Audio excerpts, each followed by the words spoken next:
make YouTube live yet because I'm a fool. I'm a snickerdoodle of a man. Mag the Gav. What does that mean, Teslobo? Hello, Thunder Tempest. Yes, it is Marvel. We're doing Marvel spoilers today because I forgot they were doing the debut stream until late last night. And so we are not following the debut stream itself. We're going to check out all the new cards.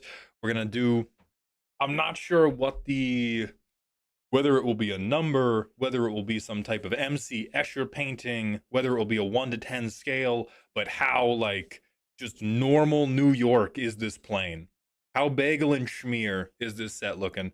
2D Ghost and Mystic Moxie, thank you both for the Prime subs. And Poisoned Reasoning, thank you for the 8 months at Tier 1. Welcome to the dog home, each and every one of you. Fish, hello, Tomu. Not too bagely, we'll fucking see.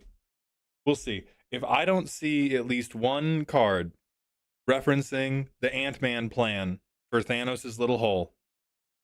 Hello, Maul. The IPification of magic pisses me off so bad I'm not sticking around, but I hope the stream goes well. Thank you for your support, Spellbreaker. I'm so ready to watch the comics I love show up in the game I love and feel absolutely nothing. Yeah! No, you don't get it. They did a mural. Aren't you excited? Risen Peanut Butter, thank you for the Twitch follow. Welcome to the doghouse. I will repeat what I said to Elk. It's hilarious that according to the rules, Valgavoth, Jaws, and Sauron are all worthy of Thor's hammer. What the fuck? Zentha Dark Megas, thank you for the 18 months at Tier 1. I'm sorry you got work today, but welcome back to the dog home. And then Mist Magikarp, thank you for the 18 months with Prime. Welcome back to the dog home. Kafka is worthy. That's awesome. Malt, I am only excited when I see the notification that you go live, never about anything else ever. That's not healthy, but we don't have time to unpack all of that. What we do have time to unpack is talk about how Squee is worthy of Mjolnir. I'm Daddy Disney's little pig boy, and I am so excited for IP I know on cardboard I play. Come on, guys. Final Fantasy was good. This could be good. This could be very bad. It could be very bad. But there is also the potential that this is going to be good. Boss, they threw shade on my hometown area in the stream. What did we do to deserve this? Wizards of the Coast threw shade on where you live in the reveal stream? Where do you live? Like, you might deserve it. Tell me where. It's okay. This is an unsafe space, but tell me anyway. Cincinnati? No, you had that shit coming. Come on, bro. Don't play. It was like the two bad places you could say were Cincinnati and anywhere in Florida. You had that shit coming a mile away.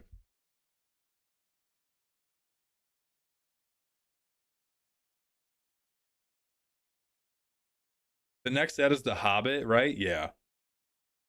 We're not gonna make planes of Cincinnati. That's good. That's a good. No, that's perfect. Zentha, thank you for the 40-bit cheer. Since it's coming out soon, I can't wait for at least the Chaotic Secret Lair. I don't know that one's game. Sir Hayes, thank you for the 5 months at Tier 1. Welcome back to the dog home. And then Danny Bell, the author, thank you so much for the $10 super chat. If I don't see at least one card dedicated to an absolutely Z-list character that I love, I'm going to lose it. Are you a reptile enjoyer? That's what this slide is for. We have the Glup Shido mention slide just for all of the Z-list comic book characters that get referenced when they absolutely don't deserve to be. Aegis, thank you for the 200-bit cheer. Hi, boss. Understand I am only here to get vitamin D from the glare of the sun off your forehead. Well, I need the view, dog, so thank you for being here. Where's Howard the Duck? Howard the Duck is absolutely in the Glup Shido tier. So the tiers we have today, this is not a tier. The slides we have for reviewing all this stuff is going to be, what are the mechanics like? Because I don't know what these are. Glup Shido mentioned for all of the deep cut characters. We're going to have Welcome to the Avengers. These are for cards that I think are actually good and cool. We have Banished to the DC Comics universe for cards that I think are not cool, super bad, stinky for some reason. And then I have this slide for like cards that are just mechanically good, but aren't very cool. I'm not sure if we're going to need this one. And then there is how New York is New York. And that is just going to be a measure of, does this set seem magic-y, or does this set seem like, oh, hey, Paul Rudd is in Michigan? Is Marvel a standard set again? I believe so, yeah.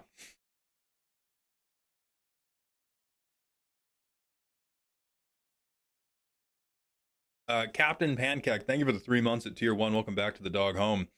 I would much rather see Marvel make an Ixalan comic than WotC make an Avengers set. Well, too goddamn late. If I remember my lore correctly, I think the Marvel version of a Glup Shido is Skippy McDippy. Let's look. This appears to be... No, this appears to be a Spotify artist who has a cat as their icon. Paste Pot Pete. Who the fuck is Paste Pot Pete? Oh, that guy looks like Glup Shido. Hell yeah. All right, so it's Paste Pot Pete. That's our Glup Shido moment.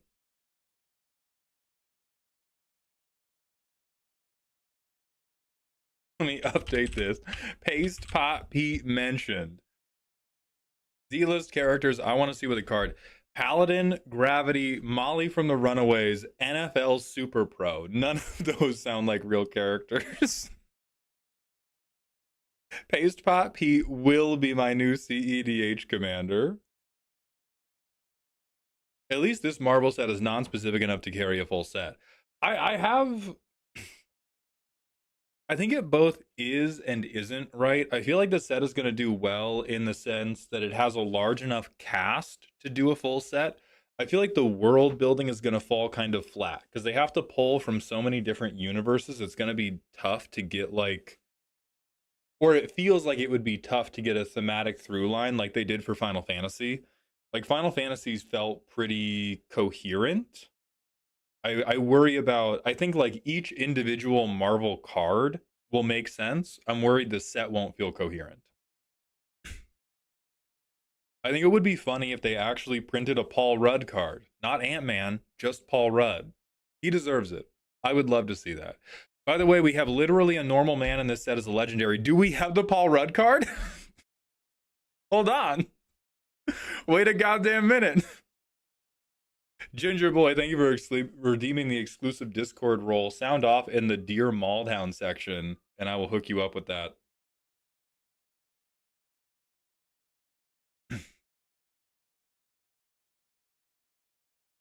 Rudd deck wins is real. Rudd deck wins is fucking a crazy sentence.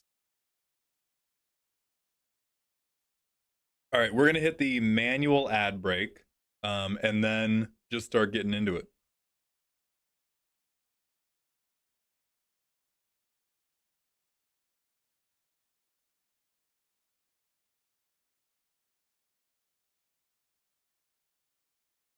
Please, I want to update my stream settings, sir.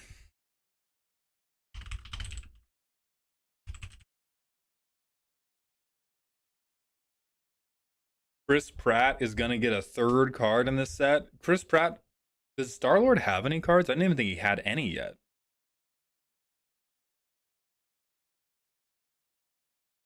What about Kevin Bacon? He showed up in a Marvel movie. Ginger Boy, thank you for the 3-stream streak. And Contained Animosity, thank you for the 100-bit cheer. I found $20 in the parking lot and thought to myself, what would Jesus do? So I turned it into wine.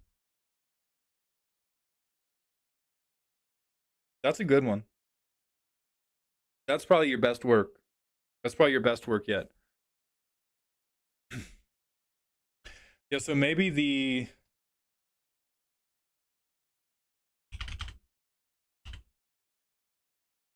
Maybe we have breaks a 1v1 format is one of the categories. We have we have the Paste Pot Pete category. We have the good card category, the bad card category, and then the, oh yeah, that's a cute commander card. By the way, Modern's dead now.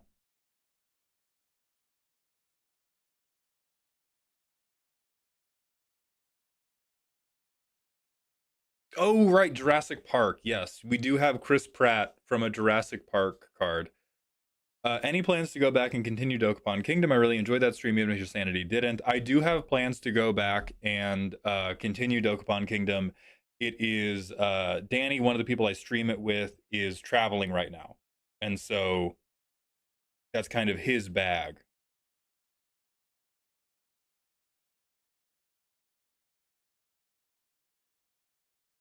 Okay, are we out of ads yet? No, we have a minute remaining on ads. Jesus God.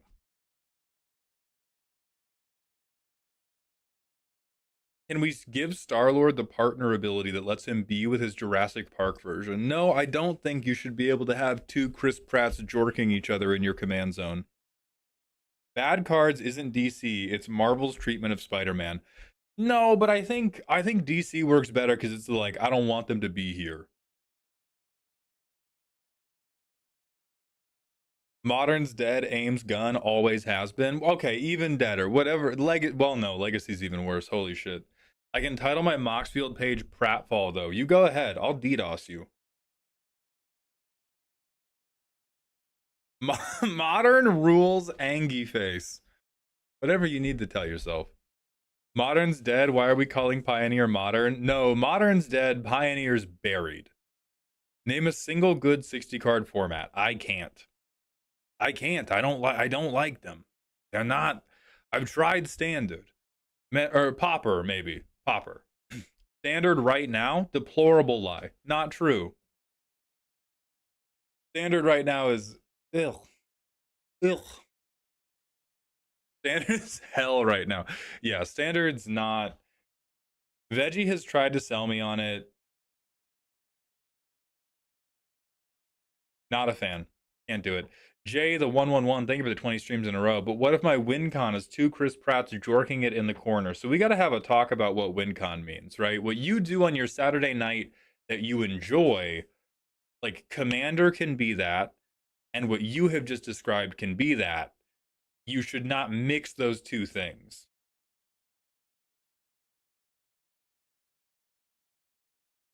I'd like a section on mechanics themes. I think plots are a neat idea. I think teamwork's interesting. We have mechanics overview. I've been playing the Azorius Flash deck, and it's great that you can feel the opponent's eyes dim through the arena screen.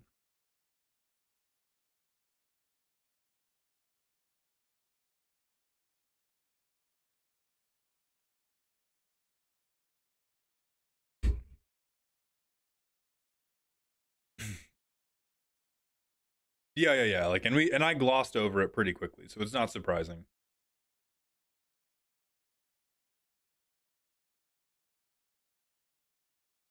Okay, I think we are good. So I just have Scryfall and all the spoilers. How do you feel about Commander spoilers always being last? You think they'd put the biggest format first? No, you need to build hype, and like nobody cares about. And the thing is, hold on, no. They're all Commander spoilers. I know you're talking about the Commander specific decks, like the Commander only cards get spoiled last. Every card Wizards has designed for the last 5 years and will design for the next 20 before we reach the heat death of the game is a Commander card. They're all Commander spoilers.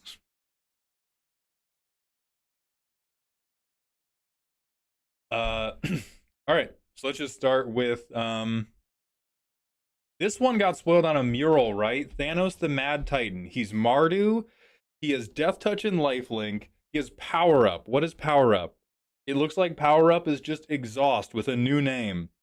Put 2+1/+1 counters on him, and now he's Wooburg. Choose odd or even. Destroy each other creature with mana value of the chosen quality. That's so. That's so perfect. And so ass. And so perfect. Precisely because it's so ass. Like, this is. You're gonna get through 2 renditions of going perfectly balanced, as all things should be, before people kick you out of the fucking pot. He's just a board wipe merchant. That's so good. That's so awful.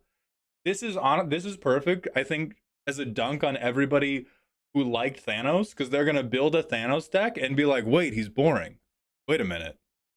Wait, he just beats the shit out of everybody and tries to kill them, and he doesn't do anything I guess I can put Rhystic Study in the deck. Hell yeah.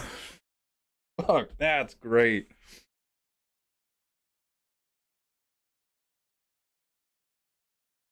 Yeah, power up is exhaust, but hey, now you can, now it's even better if you flicker him.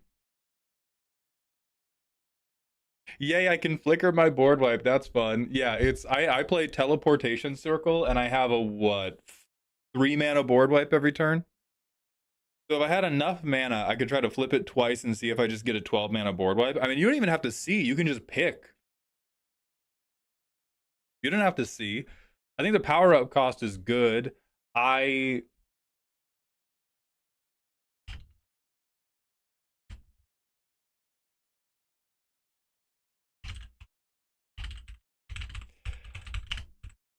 don't know how I feel about this practice though. Like it's not outright confusing, but it seems like a bad, and I know they've done it before and I've disliked it when they've done it before. It seems like a bad precedent to set to have mechanics be, oh hey, it's other mechanic, but now we gave it a one-off name to sound thematic because it's just more shit you have to explain to people. And power up, like exhaust at least kind of implies that you can only do it once. Power up doesn't imply that shit. Power up doesn't imply that it's related to their mana cost. Like, oh yeah, this guy was $5, and so giving him Super Saiyan has a $5 off rebate. Like that's not. To be fair, that's every kicker like ever, and it's not good when they do that. It's just adding to the level of like how up your own ass you have to be when describing your commander deck, which I don't enjoy. I like it when we can have simple and elegant things and not like I have my own, I have my own boutique 17-word sentence to describe what my commander deck does. You can play him for WUBRG and a generic to power up when you play him. No, you play him for Mardu.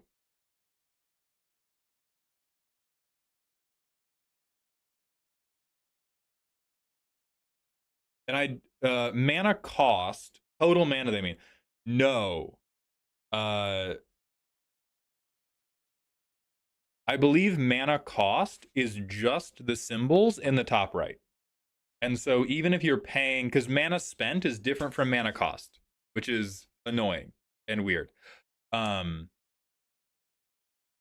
so I believe that blinking him, yeah, his mana cost is always Mardu. So even if you are paying commander tax for him and you have paid WUBRG in your paying of the commander tax, it will not change his mana cost. His mana cost is still his base cost, which is just Mardu, and then you have the additional cost of the tax. Viromaniac, thank you for the $5 super chat. Am I wrong to have heard every creature that is not common is a legendary? If so, I'm going to hate limited. I don't think that means we have to hate limited. Final Fantasy did this really well. Final Fantasy Limited was a fucking banger, and they had an incredible amount of legendary bloat. They had like an absolutely diabolical amount of legendary bloat. They could definitely fill out every color with enough unique legendaries that are worth playing that we could still get decent limited out of it. Like because Spider-Man and Turtles, heinous dog shit limited. Final Fantasy, amazing 10 out of 10 limited, and Final Fantasy had a million legendaries. Okay, let's go to, well, okay, hold on. Where does this guy go? It's so bad it's perfect. Like yeah. It's so bad it's perfect. It is the perfect card for a guy who thinks Thanos was cool, and then they get to play him 5 times and figure out like, oh, what do you mean? I just kind of board wipe people and they really don't like me, and I didn't have a real plan. Fuck. Thanos goes in the trash because I'm a Universes Beyond hater. Yeah, enjoy your even mana valued creatures, Objarl. What's the Mind Stone doing? Indestructible Mana Rock again. When you harness it, you get a teleportation circle. And it's somehow, I mean, it's pre-release pricing. Already $100. Hell yeah, that sucks. That's not good at all.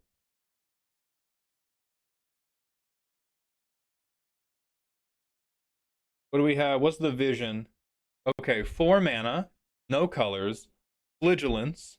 When you cast a non-creature spell, you get to double strike, you get to indestructible, or you get to draw a card. This man is sending people to hell. This man is sending people to the morgue. This is going to be very fucked up. And I think a lot better than people think. I mean, it's obviously like a rare in the marble set, so people think it's going to be good. Vision's going to kill people. This Vision would have beaten Thanos.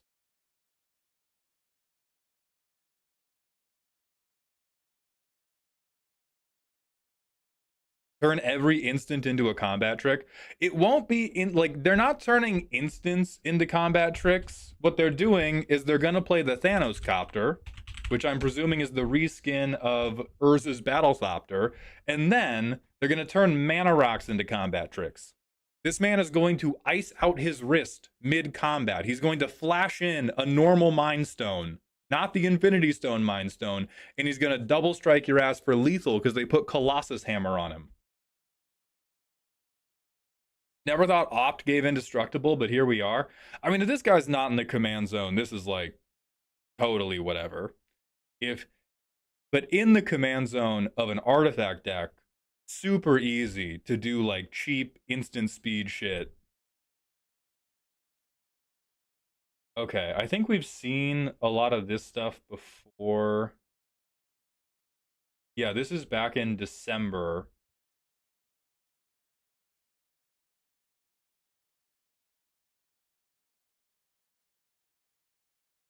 Okay, this is also stuff they... Wait, hold on. This is 35 cards. Oh, they're reprinting. Ooh. I don't like this. I don't know what it is about... And I want to say, firmly, I should like this. I am the target audience. I love strong women who can argue with me. I don't know what it is, but something about this is freaking me out. This is the bonus sheet. So where are the... Is it in here? This looks like it. Yeah, this looks like it. Right, yeah. Okay, there's a ton of shit. There's some shit I do recognize. There's a ton of shit I don't recognize. NGL, the art style looks AI generated on that card. I refuse to lobby accusations or even like posit questions about whether or not something is AI generated, because I just don't think the internet can tell. I just don't think the internet can tell anymore.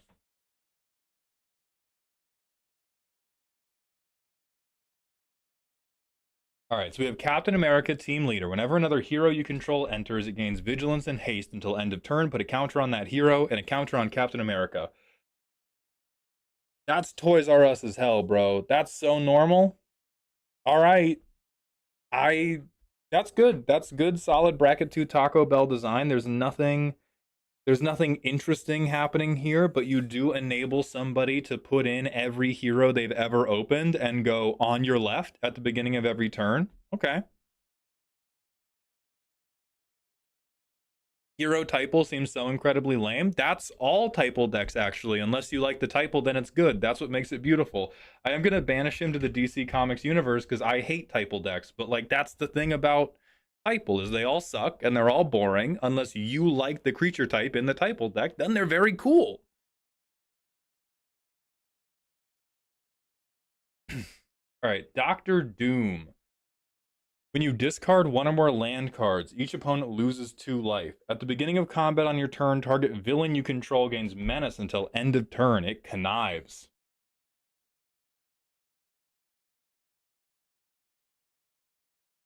Why don't we just make him 6 mana? If he's gonna be dog shit. Evil? What the fuck are you talking about? This is Doofenshmirtz evil. Evil. Something Dredgeland. Not how Dredgelands works, but good idea. That's hot. What are we looking at? What the fuck are we looking at? I feel, is my chat made up of Nekusar players right now? Is there something I'm missing? Yeah, he sucks, but I love him. Doctor Doom, the character, is very cool. This is so insanely normal.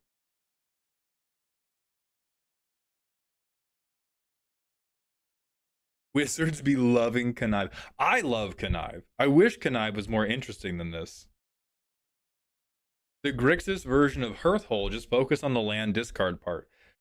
Okay, you say Grixis version of Hearthhole, like you're not saying Wish.com version of Hearthhole. Like you're not saying Temu version of Hearthhole, because Grixis does not have anywhere near the ability to repeatedly pick the land up out of the graveyard and discard it for value, like Jund has to sacrifice the land and then replay it from their graveyard, tap it for mana, get it for value.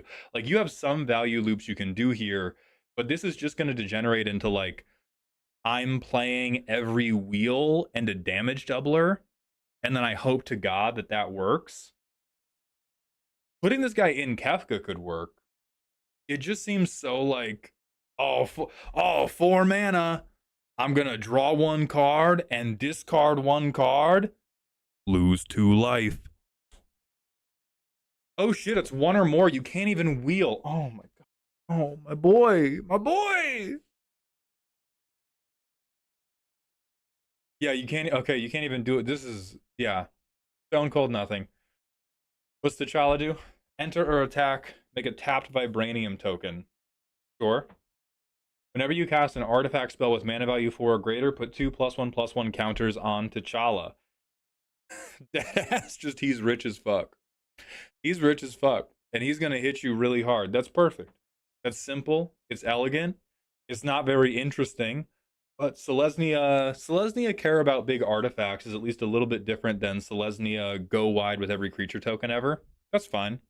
I think that's decent, Taco Bell. They renamed Power Stone tokens? No, fuck. Oh, right. Sorry.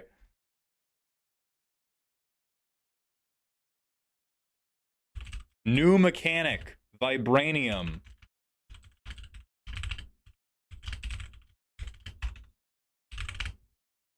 The endless well of creativity. The endless well of creativity in Universes Beyond sets never fails to inspire me.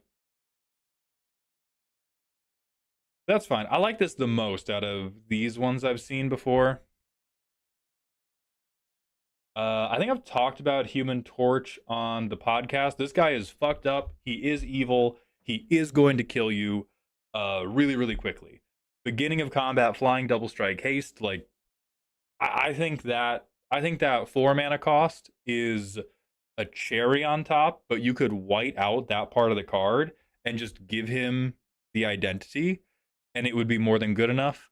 There's going to be a lot of people that build bracket 2 Human Torch decks that get accused of building a bracket 4 deck because people don't respect a like power doubling card.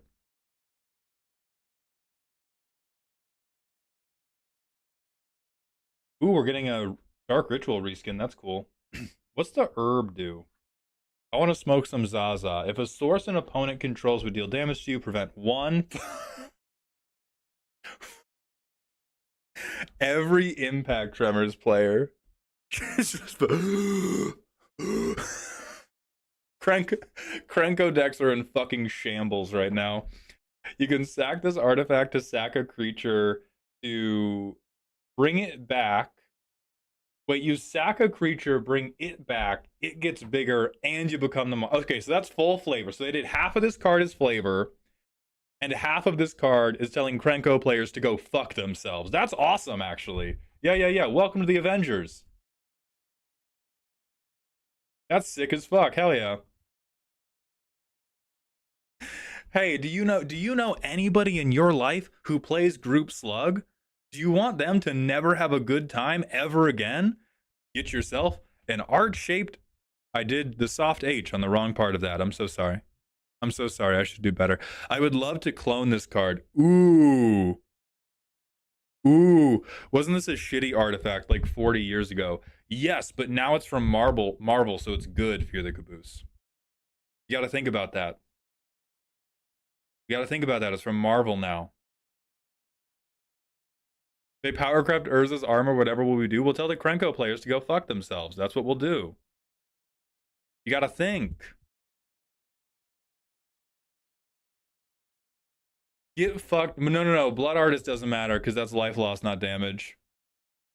Valgavoth is cooked. I will never recover.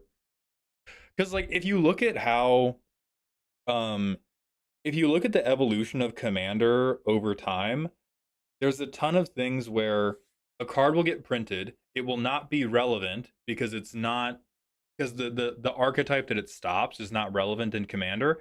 And then you just like jingle the keys, and then people go, "Ooh, wait a minute. Ooh, that's really good. Now I'll play it." And I also think it's non-zero that you have a there's less of a downside to put this in any deck ever, because one, you get to introduce the Monarch, which is amazing rage bait. Two, you can maybe buff an important creature. It also acts as creature protection. So it's still really inefficient. It's still not a very strong card, but now you can tape the like Krenko Undoer 9000 to your thigh in every single deck. And if you're not playing against a burn deck, you're not playing against like an Impact Tremors deck, you have something else you can do, so you have risked less by bringing it. Protection and fake flicker, yeah. Obnixilis players have been atomized. Yeah.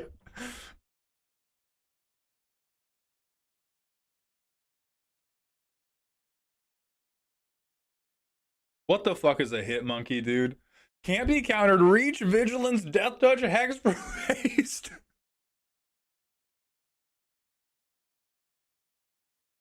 I love green now. I'm making a green deck. I'm making a green deck. Rest in piss, questing beast. Your new king is here. Your new king is here. They will never stop me. That's so funny. All right, that's absolutely a Glub Shido mention. That has to be the best commander in the whole set. Yeah, sorry. What was it? Pasting pot. Paste pot Pete. We got paste pot Pete. Okay. Low key. Low key. Could this see play in a 1v1 format? Uncounterable. It trades really well into big creatures. It has haste. You can't spot remove it. And it blocks when it swings. Like, are they? No? Come on, Fearly Caboose. Let me dream. Limited. Oh my god. I was only thinking of Commander. If I see Hitmonkey in draft, I'm paying you $100 on the spot to give me the card, and I'm leaving the draft.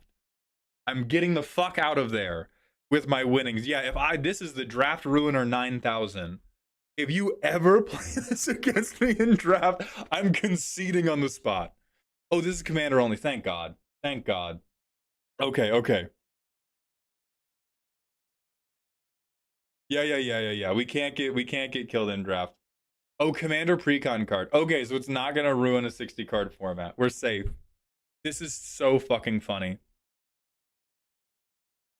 The number of times we're gonna hear somebody go, for my turn, I'm just gonna do a little monkey business, is gonna be fucking amazing.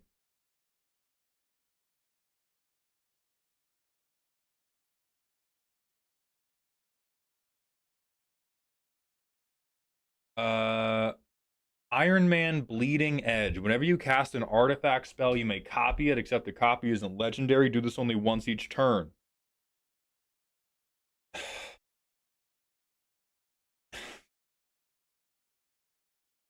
Come on!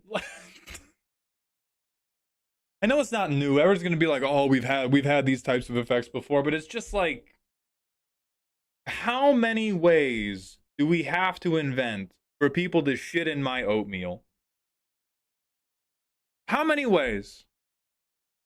How many different chutes and ladders situations do we need to invent for a mono blue player to shit in my oatmeal in casual? Until you stop eating the oatmeal? I've never eaten the oatmeal. Yeah, that'll be fun for somebody. I think this could be... So what legendary artifacts are you even trying to copy with this guy? Because if you're gonna do some oatmeal pooping...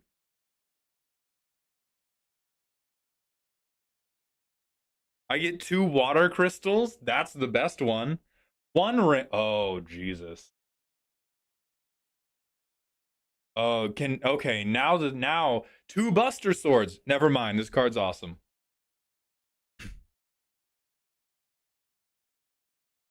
Panharmonicon, perish.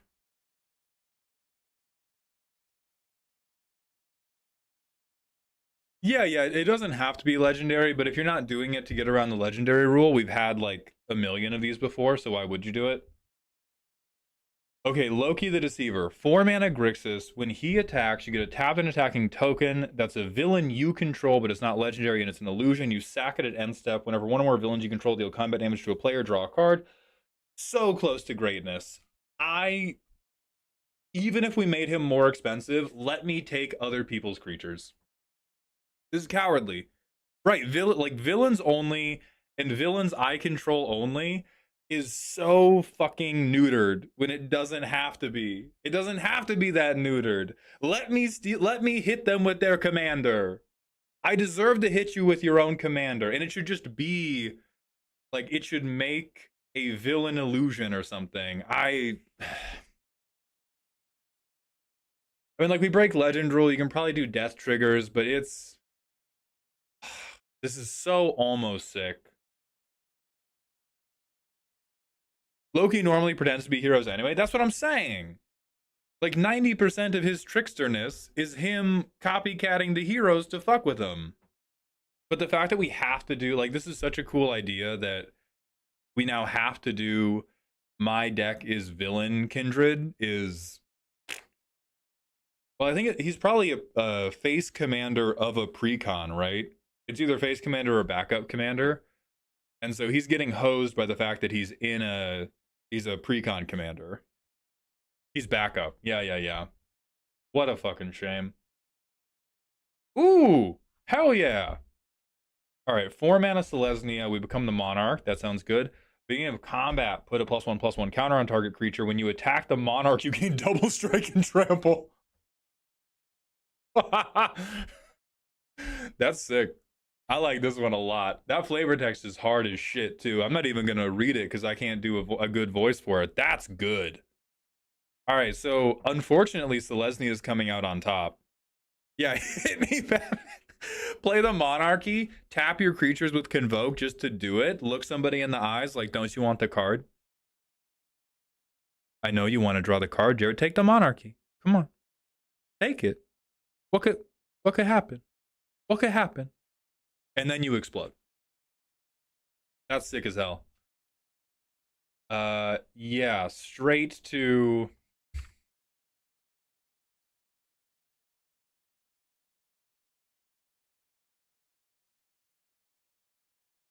Straight to this.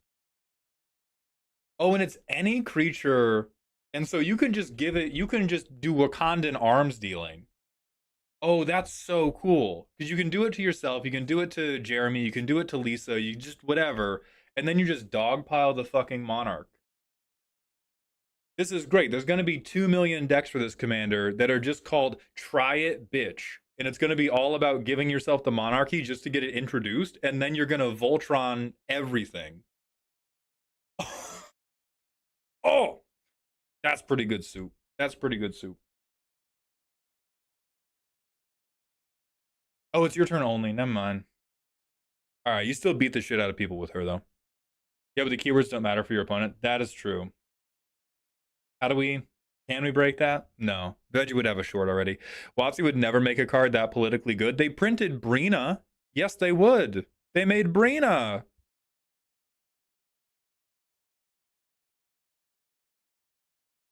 Yeah, I think it's... Yeah, the politicking is really... There's really not that much politicking you could actually do now that I'm thinking of it because the keywords are limited. I wish... You know what I wish we could do that I don't think we can do because of the rules of Magic that would make this card so much better? I wish there was an easy way to word at the beginning of one combat per turn rotation, you get to pick. Because it would be fucked up to do a +1/+1 counter on everybody's combat and give something double strike and trample every combat, but it would be so cool if you could do Monarch politicking and be like, I'm gonna let Jason beat the shit out of you with double strike and trample, but I only get to but I only get to do that on one person's combat per turn cycle. Do this if it was the first combat of the turn. No, because it would need to be only on one of the first combats out of the 4 turns in that thing. Yeah, you could do it with a tap cost, but I even think that's pretty abusable. Like, oh my god, is the white green deck gonna fucking untap things? It would need to be like a, which is why we can't do it. Like, we just can't do it. Ooh, at the beginning of your turn, get whatever counter, remove a whatever counter, do a cool thing. Oh no, is the white green deck gonna proliferate? Like, yeah, I don't think there is mechanically a way to do it that doesn't just turn into I get to do this on every at the beginning of combat you may blank. If you do, you cannot do this until your next turn. That would work. That's what I want for this. That's what I want for this card, because then that's so much cooler.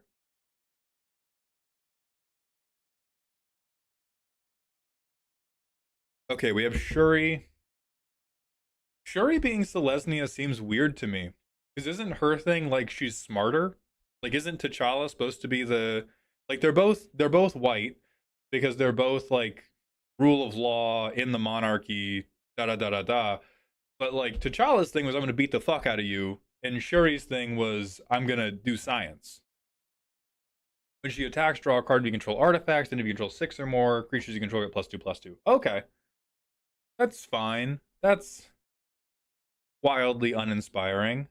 But hell yeah, green-white artifacts. That's what I'm talking about.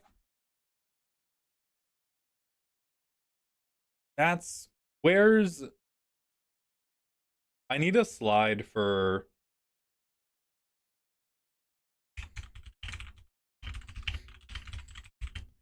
We're getting a new slide for hell yeah, man, you exist. Because that's where most of these go.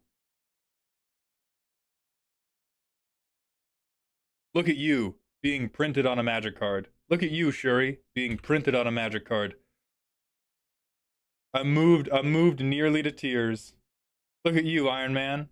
You exist on a magic card. Hitmonkey's peak, though. What if I say hell yeah every time I see Paste Pot Pete? That's why we have the Paste Pot Pete slide. Storm? Hello? 5 mana Selesnya. Whenever she attacks, another target attacking creature gets flying and +X/+0. Whenever a creature with flying attacks you, Storm fucking kills them.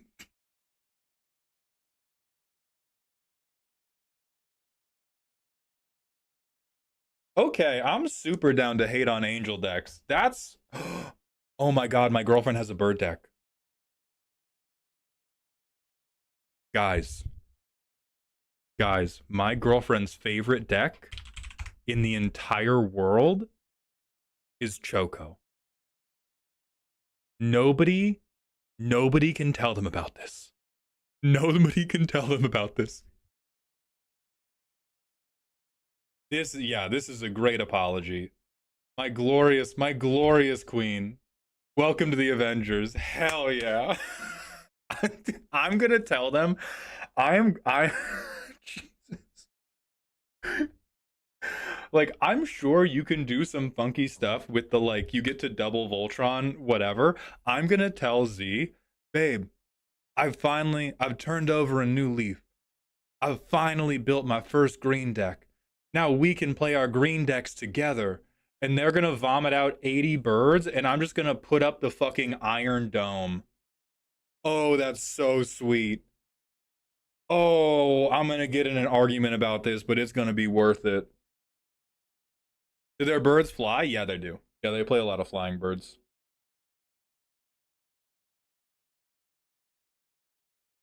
Okay, we have the team up card, the Fantastic Four. Whenever they enter and whenever you cast a spell with power, toughness, or mana value 4. Okay, Jhin moment. Where my League of Legends boys at? Jhin moment. Choose one that hasn't been chosen this turn. Make a worthless wall token. Deal 3 damage to each opponent. Put 2 counters on a creature or draw a card. Crazy fine.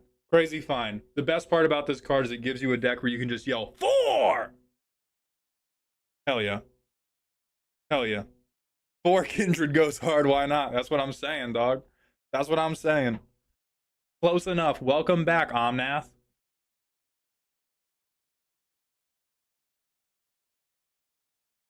Jay Arlington, thank you so much for the raid. We're looking at the Marvel spoilers today.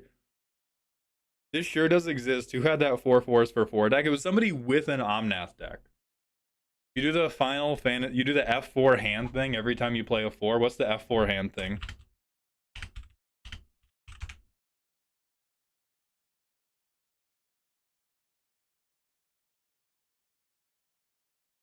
That's not. It's just him holding up 4 fingers. That's not a hand thing. That's not a hand thing. That's just having hands. It's just him holding. I'm being fucked with.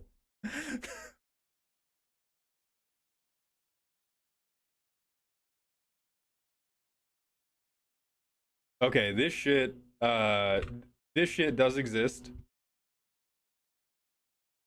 Vision, Synthesoid Avenger. When a player casts a spell, if it's not their turn, put a counter on him, Vision phases out.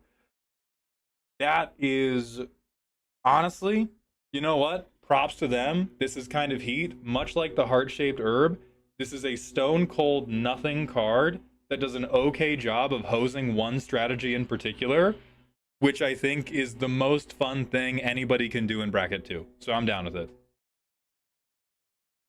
Like, this is just the green players like, okay, Scott, you gonna hold up interaction? It's not even good into that strategy. I think it's fine. Yeah, he is immune. He is immune to being removed on your turn. Isn't he immune to removal? He's immune to instant speed removal. It's like, it gets exactly 1 counter per turn cycle. I think that depends on your pod. Most of the pods I play into, people are trying to do things on not their own turn. Or the red blue player.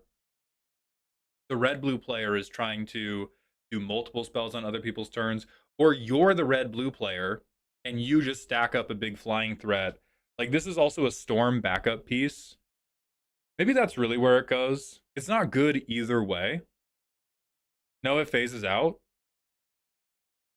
You can just keep picking. You can just keep picking. Put a +1/+1 counter on him. You don't have to. Are you auto completing in your head that you have to choose one that hasn't been chosen? That would make this card crazy dog shit.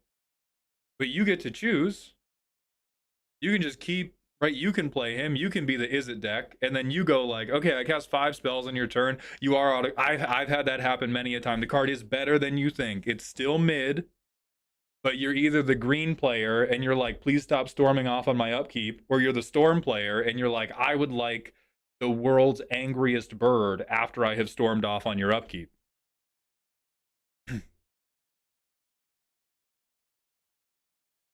Let me close a window.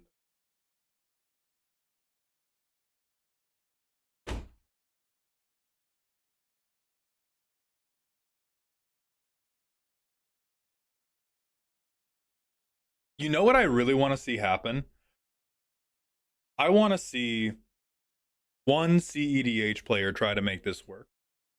Please. I will pay you. I will pay you no money. If you win a tournament with this in your deck, I will pay you $50. Stone cold honest offer. It's not very much money, but I don't think it would be hard to win a tournament with him. And I think it would be very funny to have a 4-mana shitty permanent that other people get into a stack war over, and then you just go swing for 20. I think that would be a hilarious way to win a CEDH tournament.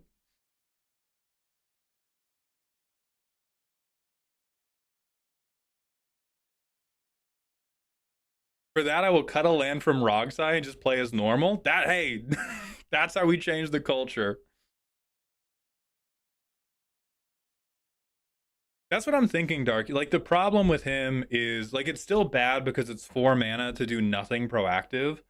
But in higher bracket gameplay, stack battles are so common that, like, other people have a stack war, you get 10 counters on him. You get to relevant combat damage really quickly. Okay. Captain Marvel, Apex Avenger, Flying Double Strike, Indestructible. Whenever you put one or more counters on another creature, if it's not a Kree, you may put the same number and kind of counters on Captain Marvel. Okay. So we have done her character just as dirty as we did her storyline in the MCU. This is not good. She actually does something. What is that something? Double Strike? That's something. Indestructible? That's something. Yeah, 7 mana for this. 7 mana for this is crazy. I mean, I guess it's not limited to how many times you do it, so you could, like... There's something, but I feel like the something only exists in Fantasyland. That's pretty disappointing.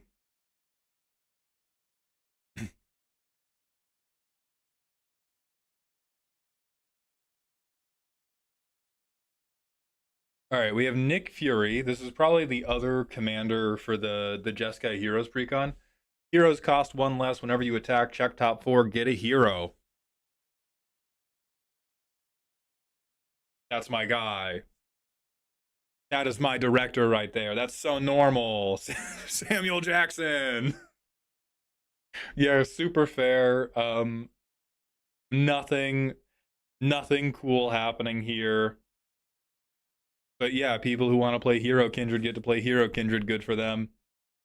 I think that's good. I think, like, I would rather have more cards like this than I would the One Ring.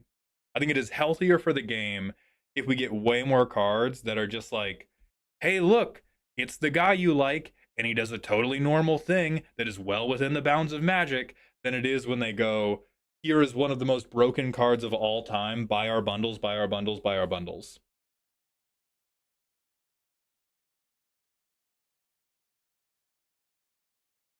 Hey man, you sure are a card. Good job. Does this guy do 4 mana for another Iron Man? When you draw a card, put a counter on a creature. When he attacks, other attacking modified creatures gain flying until end of turn. Okay. Respectfully, this is nothing. Respectfully, Mono Blue Beatdown is kind of getting the shits now. Like, this is... We're starting to get really to the critical mass of we have so many things that can pump our board because we drew cards. Like, you do Krang, you do Lila, you do this. Like, he's not crazy as a commander, but like Chasm Skulker, but because we have so many different things, Mono Blue, I draw cards, and then I just happen to beat you to death with Flying Squid. Dies to Storm? No! No!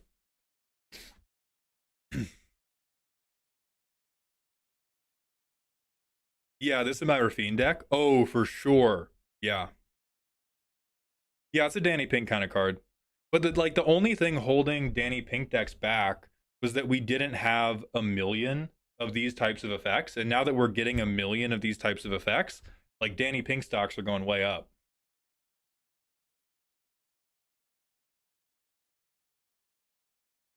Kang Prime. Notably not Jonathan Majors coded in this art. A 5-mana Dimir flying guy. When he enters or attacks, exile cards from top until we hit a non-land. Put 2 time counters on it. If it doesn't have suspend, it gains suspend. Close enough. Welcome back, Joyra. We missed her. People hated her in red-blue. What if we made her black and twice as expensive? Let's fucking go! Yeah, this is like the stone cold coolest card nobody's ever gonna let you do anything with. We're gonna try so hard. We're gonna try so hard to play this guy and haste him, and people are gonna counterspell him, shoot him immediately, and you're gonna be like, no, it's gonna be so funny. Just let me get another Eldrazi in 2 turns, please. Logic's Fate, thank you for the Prime sub. Welcome to the dog home. Thunder Tempest, your personal question. Would you say that it's a bracket 4 deck? Which card was this about? I don't think we've seen any cards so far that I would call a bracket 4 deck. I don't think a single one of these. Turn 7 Ulalek. Oh, the Fantastic Four. Oh, yeah. That is a hardcore bracket 4 deck for sure.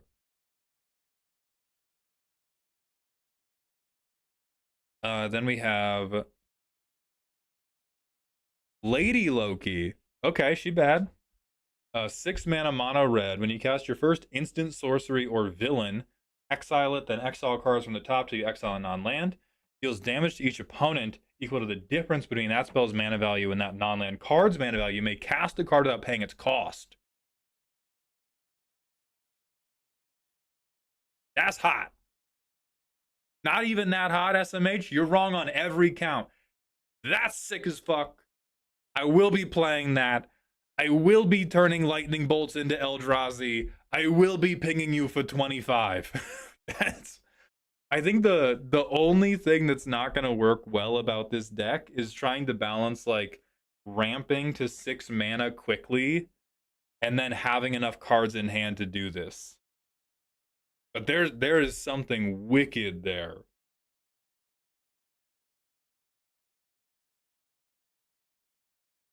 You exile so many cards? That's not true if you're a greedy bitch.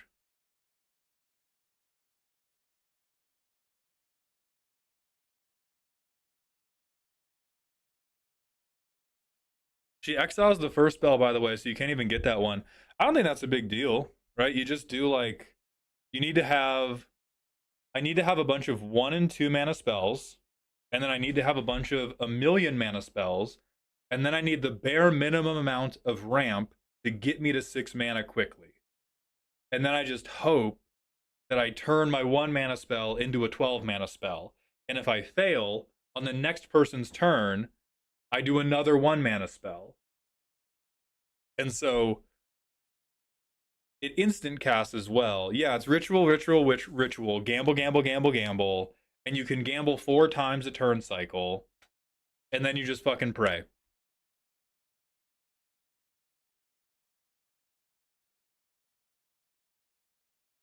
Saber of Red, thank you for the 8 months at tier 1. Welcome back to the dog home. Noi, thank you for the 6 months at tier 1. Welcome back to the dog home. And Illogical Man, thank you for the 7.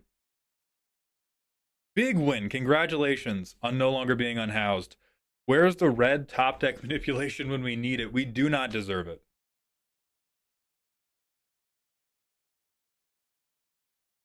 Isn't this just a Tali, but you have to discard a card to get the effect? Not just, because this also burns. Like with this card, if you go, okay, I try to cast Faithless Looting. I exile it. I hit Ulamog. That's not actual Ulamog. I hit Ulamog. It is a Tali, and I also hit everybody for 9. That's super relevant.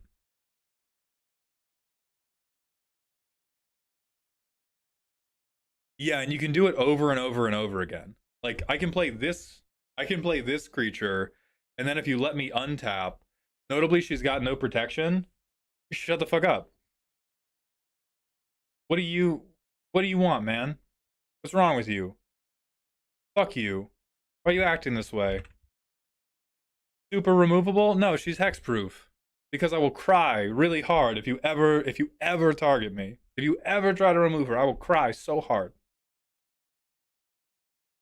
Like 1 sword, then you're cooked? That's super not true in red.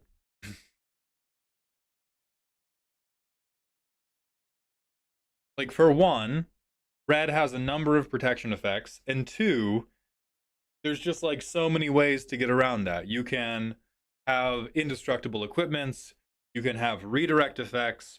Even if you go to remove her, you can probably respond to the removal with an instant and be like, okay, I'm going to get at least 1.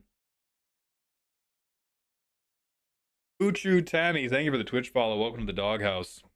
I do know it's mandatory, yeah, but nothing stops you from going lightning bolt, redirect, lightning.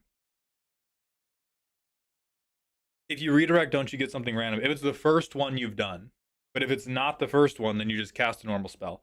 It does not count as commander damage, no. Protection spells change. Only the first one. And your deck should be built with a bunch of low-cost spells that can rip through the deck. It is not inconceivable that you have a protection spell in a different instant.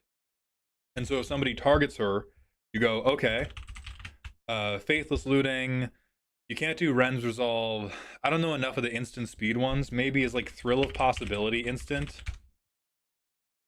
You wouldn't want to do this because you don't want to discard a card for no reason, but just pretend it is a red instant speed sort through my deck spell. You cast that, and then you cast a protection spell.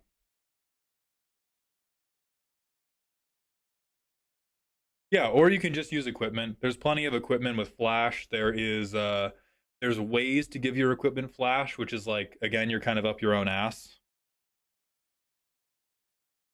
The problem then is that you might end up paying 6 for a commander that turns your 1 mana spell into another 1 mana spell. If you're not about the mono red life, just say that, right? If you've ever locked in any mono red commander, you're not doing it because of the guaranteed value. Nobody locks in Krenko because they want to invest in goblins like it's a fucking index fund. We're here to smoke crack and rob banks and lose 90% of our commander games. You got to get with the vision. And the vision is Lady Loki yelling sploosh before pinging the table for 10 fucking damage on Ulamog. Come on.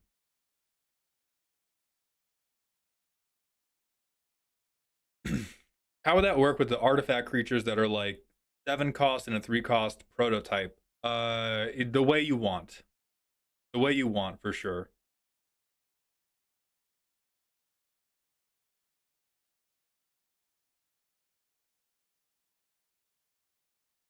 Yeah, like you're playing red. You play red to gamble anyway.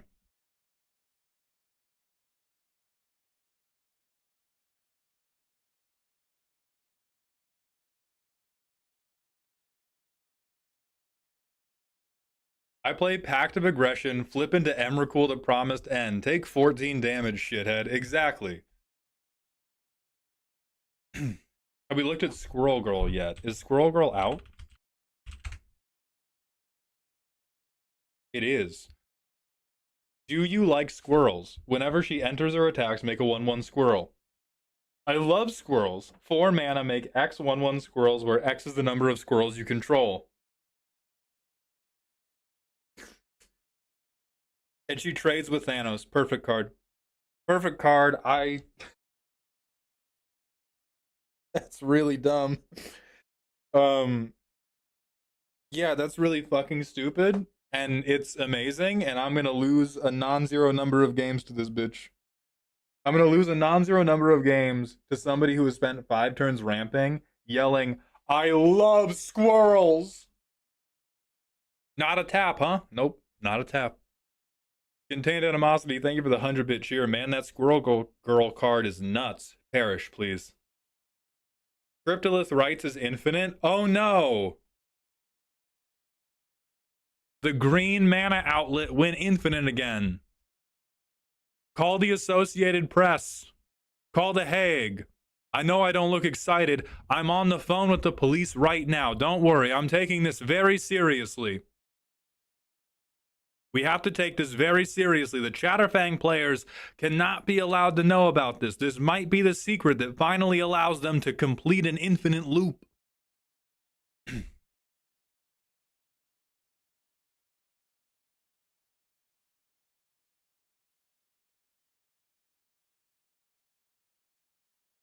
I mean, this is going to be cute. It's like...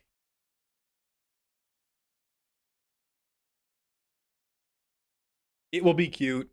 Q Craterhoof becoming $5 more expensive. That goes infinite like quite easily, right? About as easily as most non-restricted token generators go easy. You just need to net 4 or more mana by making the number of green squirrels.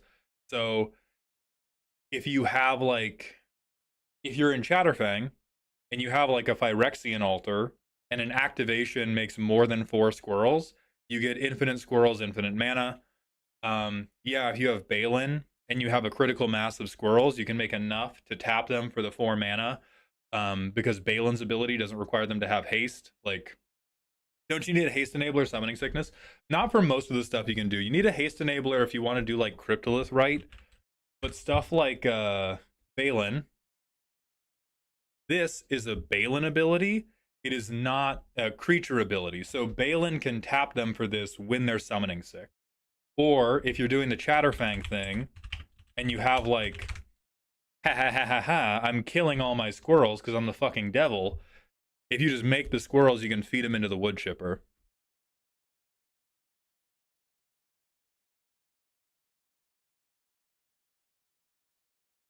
I mean, it's pretty broken with Gaia's Cradle. That's true. We may need to ban this card on account of how good it is with Gaia's Cradle.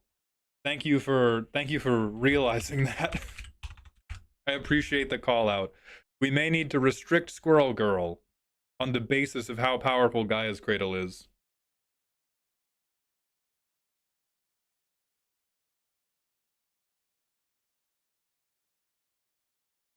I was looking at the Grixis Doctor Doom and was thinking of doing a control deck that does cards like Faithless Looting to get cards and kill opponents. Any other ideas?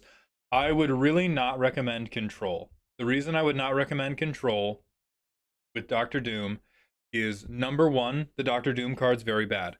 Number two, the Doctor Doom card cannot really give you card advantage, and control's biggest problem is always that they're out of cards. Like, every story you have ever heard about a blue deck being evil, a blue-black deck being evil, an Esper deck being evil, those are all stories about Rhystic Study being a good card. Counterspells aren't that good. 1-for-1 removal isn't that good. But when the table lets you play something and you draw 4 times as many cards as them, then suddenly you have enough removal to remove everything. And Doctor Doom can't help you do that at all. So you're just going to run out of shit immediately.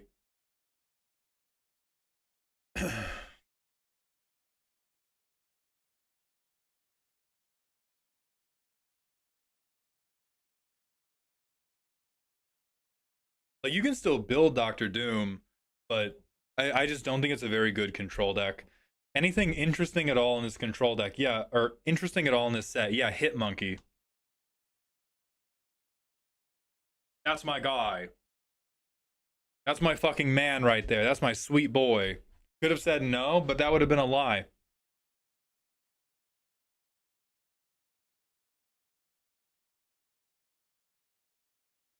Have you looked at the keyword soup Thor? No.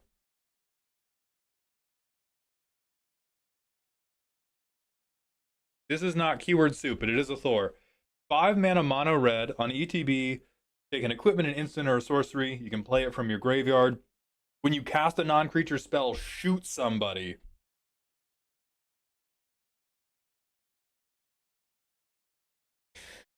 This is the control deck. not Doctor Doom. That's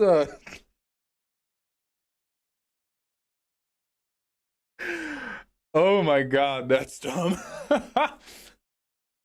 Yeah, that's great. Okay, Storm decks can do something. You can just turn Voltron into removing all of your friend's creatures. That's pretty funny.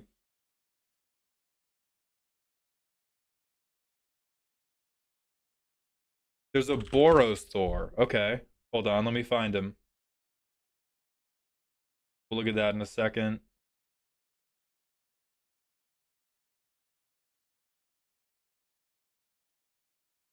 Here it is, Thor Odinson. Flying Vigilance, Prowess. Oh, Jesus. All right, so this is the good Thor. This is the good Thor. Everybody lock in. This one's the funny Thor. This one's the good Thor. Double Prowess is unreasonable to give to red decks. I think this is another really good contender for, like, you build a totally normal bracket 2 deck and you get accused of playing bracket 3 or bracket 4 because you can just kill people the turn after you play this. People are too bad at math. They're not going to respect it. But you're going to play this. People are going to let you untap and you're going to kill somebody. And they're going to be like, what the hell? I thought this was a casual game.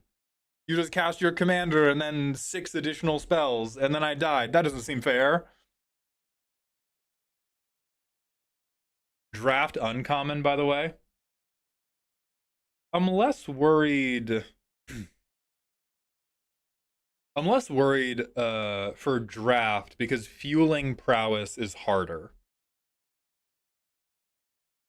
It is kind of fucked up as an uncommon bomb, though. But I don't know how good the, like, flying... I don't know how good flying is going to be because we've seen a lot of flying. We looked at Kang. What's Mjolnir do? You shoot somebody for 4, double all damage they would deal, equip worthy. A creature is worthy if it's a legendary non-villain that's red and or white. That's it? Anybody? We got... Fuck, Hitmonkey's not worthy. No. Squee is worthy, but Hitmonkey's not. Kafka is worthy. I mean, Marvel Universe's flavor miss, but I mean, it's a flavor hit for Commander. I think we should have, yeah, as many creatures as possible should be worthy because it's funny. Elish Norn, worthy, beautiful. Smash me, mommy. Krenko, worthy. That can't be right. Dr. Eggman, worthy. Wolverine, worthy. Norin the Wary, worthy. Nicol Bolas, worthy, believe it or not. Atali is worthy. That's sick as fuck.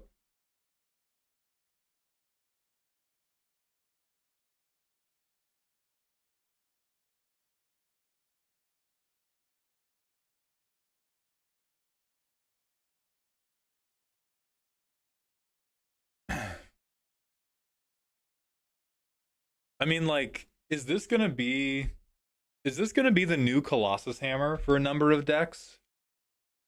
Because I feel like there's a couple creatures where you want to do Colossus Hammer, but you're currently limited because you have to do something to cheat the mana cost, and doubling the damage of your commander is already pretty good. Mana value 4 is too rough, but you get a Lightning Bolt. I think this is better than people think. Removing a 4 toughness value creature is like, because a card I shat on really hard. What was it? I shat on this card a lot when it came out, specifically for draft, and it was like a banger that killed people in draft. And I realize the cards are very, very different, but 4 damage shoots a lot of stuff. Agent Phil Coulson is just a guy. Let's look at my man.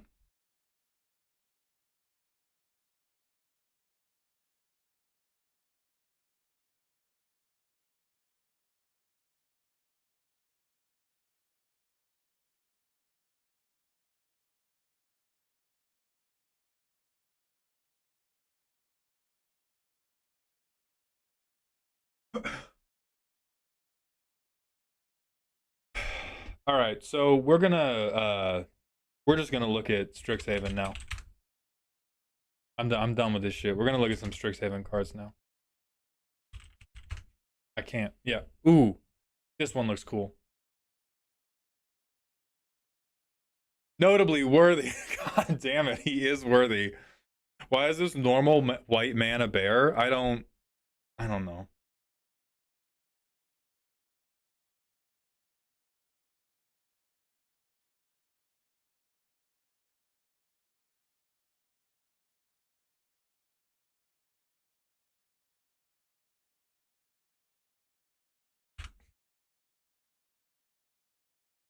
Is Mjolnir's last ability anything?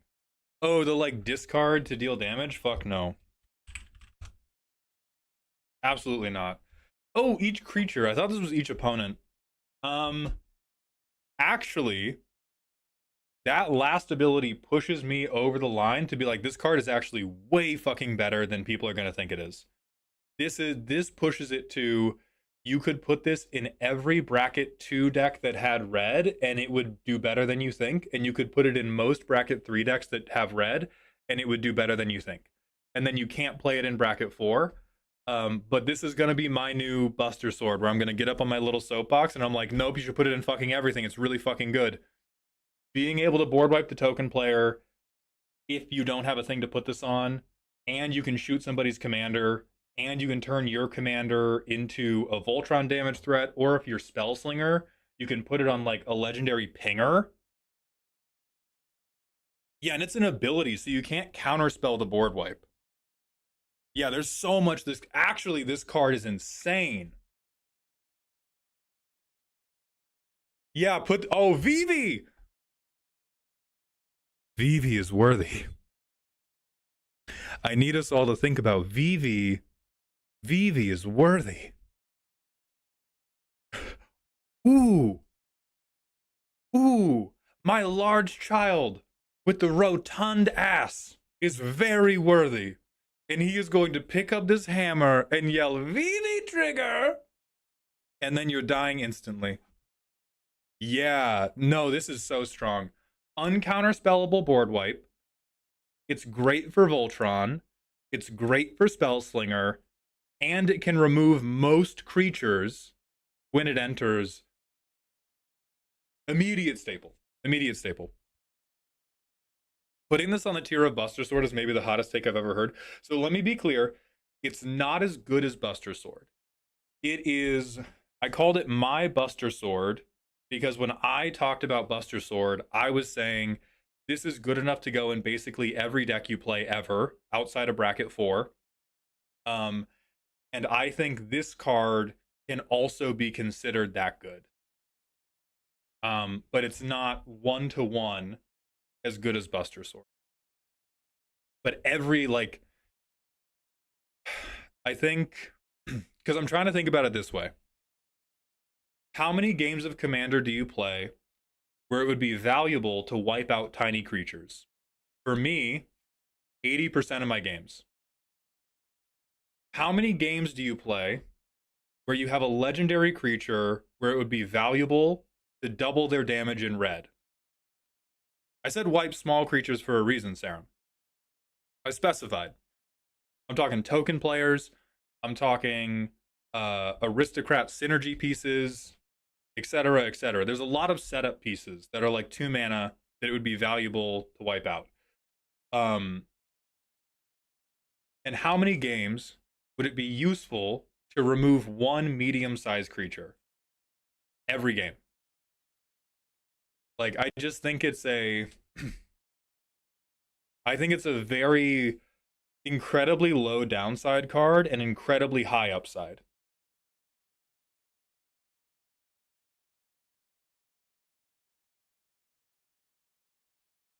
I think I would just prefer to run Flame Slash.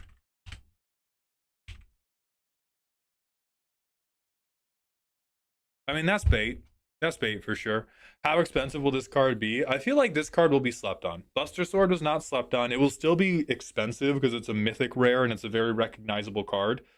Um, I speculate very little about prices. This is a card I would expect would go up in price. I feel like people are going to think, oh, it's just cool reference, but it's not very good.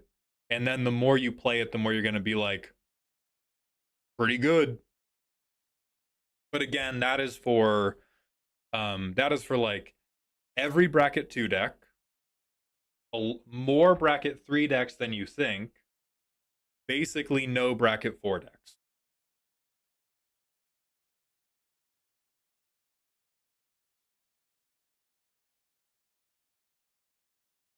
Okay, we got to do the manual ad break real quick. So I'm going to go use the bathroom, get some water. I'll be right back, and we'll keep talking about cards I'm wrong about.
Okay.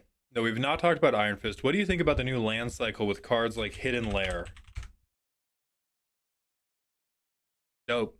Very strong card. I think this will break Legacy. Will definitely kill Pioneer.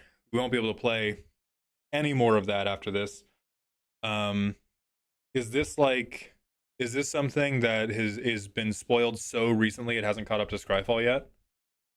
Is there like Mythic spoiler is another source, right?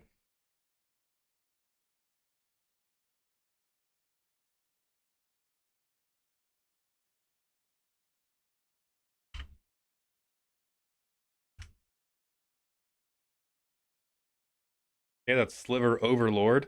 Posted on Reddit 3 hours ago.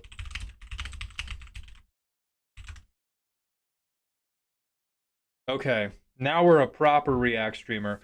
So it's colorless, but it adds one of two colors if you played it this turn or if you control a basic land.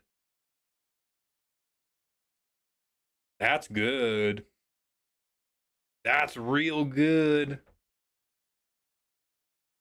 I like that. I hope these end up being budget. I have terrible news for you. I have awful, terrible, no good news for you, Idon.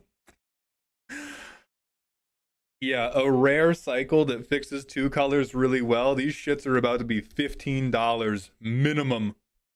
Minimum. That little gold symbol says you don't get budget. Yeah, these are really good. These immediately should probably go in. I can't think of a single deck that wouldn't want to play them. The only downside to them is that you can't search them out based on basic land types, but they're so good to have in like your opening hand. That's wildly good. Shapadre, thank you for the Twitch follow. Welcome to the doghouse. I'll just take the pain lands. You just play both, right? Like I think the decks you don't want these in, maybe.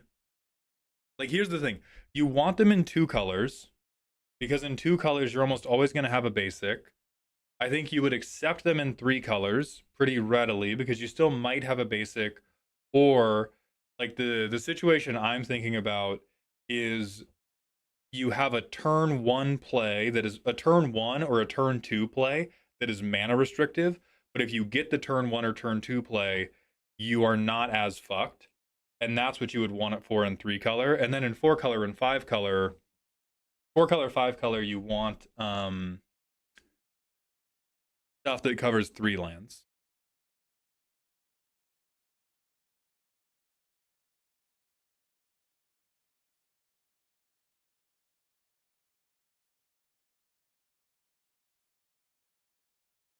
And then somebody was saying set MSH. Get everything that was up.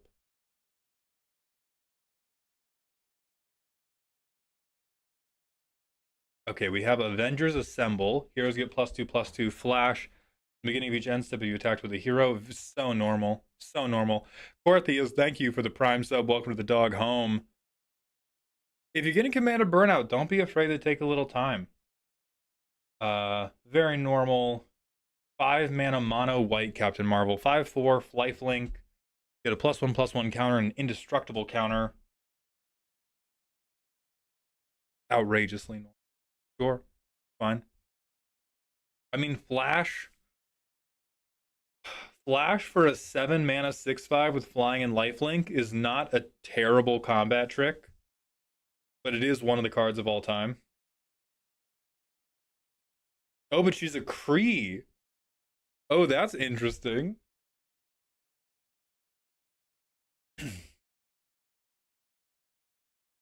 That card's normal. We have Monica Rambeau, flying in prowess. We can flip her into Photon. When you cast a non-creature spell, put a +1/+1 counter on what? Put a +1/+1 counter on who? On how many? On which? In Monastery Mentor colors? Absolutely not. Absolutely not. Not her. Oh no, you can't get commander damage while you kill me with 3 million goblin damage. No. Oh god. All right, unfortunately, that's heat. Unfortunately, that's real and true, and is gonna fucking murder people.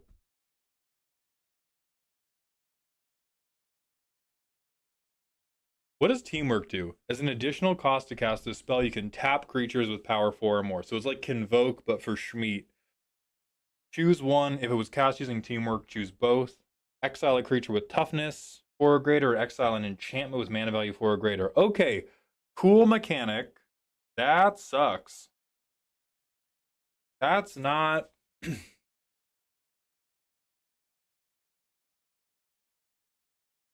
I like the idea though.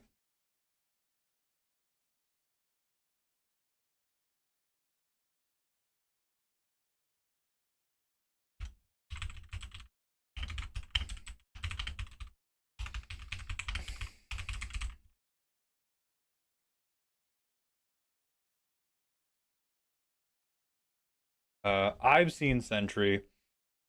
Echo, we're copying target activated or triggered abilities from creatures. Sure, why not? We have Mono Blue Kang. Great. I think they put enough breaks on this that nobody's getting sent to prison. You get an extra turn, but you can't activate power-up abilities, so I don't think you can loop this. And it's so much mana. Yeah, that's whatever.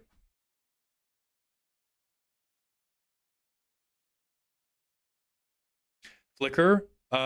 Flicker doesn't do it because Flicker gets you around the restriction that a power-up ability can only be activated one time, but during your extra turn, you can't activate any power-up abilities. Very normal. Leader, super genius. If a creature you control would connive, instead you draw a card, then that creature connives. That's hot. Ooh. Ooh. Okay. This guy is the secret 99 cookery.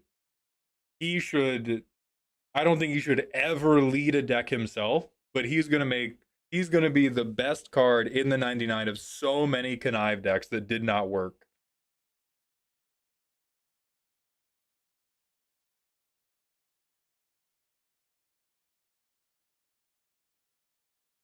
Wait, that does nothing? It does a little bit.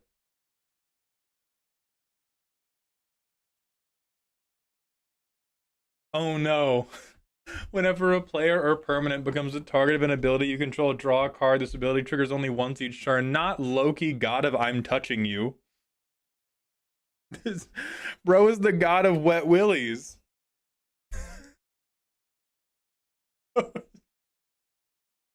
Yeah, he's Nadu without green, which means he's perfect. Hell yeah. New Rhystic study dropped. Calm down.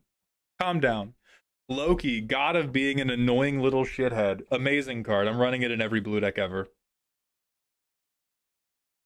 Yeah, he's a villain. He loves crime. He draws cards. Flavor slam dunk. Card of the set.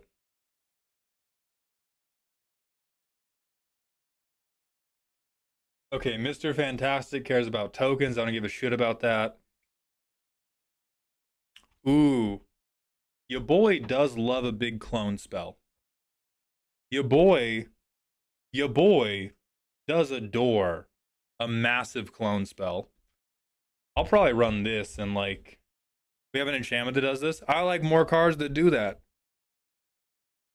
I like doing that more often. What are you talking about? Give me an artifact, give me a creature, give me a not a planeswalker, give me a battle.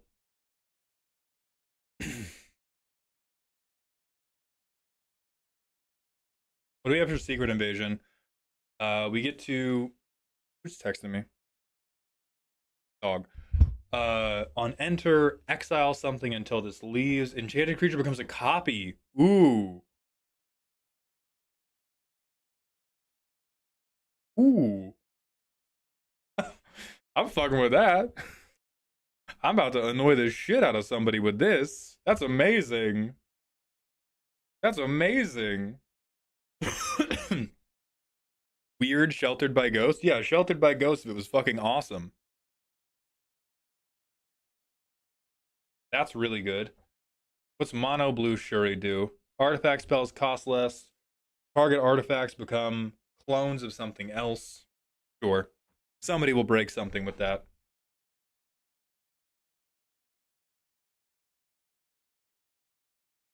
Look at the top 4 cards of your library. You may reveal an artifact from among them and put them into hand. For 6 mana, you can turn him into a hasty 5/5 who just shits an artifact onto the battlefield. That is not very good, but is very fun. I think that is perfect for like bracket 2, weak bracket 3. That's just like, it's pretty slow. Worthy. He's worthy. He is worthy. I mean, this is like Iron Man power fantasy type shit, which is fine.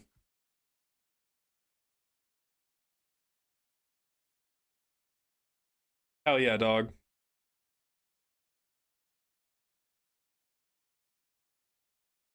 What is, construct a cosmic cube. When you draw your second card each turn, make a 2/1 black villain with menace and put a plan counter on this enchantment. When the 7th plan counter is put on this, sacrifice it. When you do, you control target opponent during their next turn. Hell yeah! 3 mana? 3 mana, I threaten you for the next half an hour? That's funny as fuck. 3 mana, every time I connive, I just pick up a box and I'm like, I'm constructing on you. Don't mess with me. Don't mess with me. I'll put you in the box. I'll put you in the little freak box where I put my rats. Amazing. Dimir dog shit me. Dimir dog shit stocks going way up.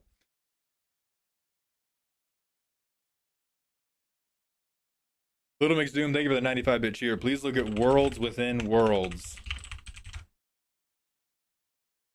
7 mana Simic Sorcery. Exile all creatures. Each player may put any number of creature cards from their hand on the battlefield, then put all cards exiled this way into their owner's hands. Oh my god, it's Simic Living Death. Oh my... I hate this. I hate this. I don't want you to turn all your Llanowar elves into Galtas and then have all the Llanowar elves back to re-trigger your fucking Guardian project or whatever the dog shit value enchantment you played. No. No.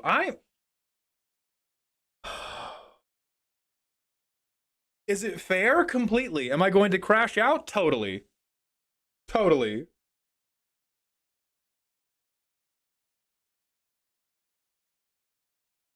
That's gonna lead to this is going to lead to so many draws. This is gonna lead to so many times where they're like, fuck yeah, worlds within worlds, baby, and we start resolving it, and then we just go like, hey man, what if we went to Wendy's? What if we went to Wendy's?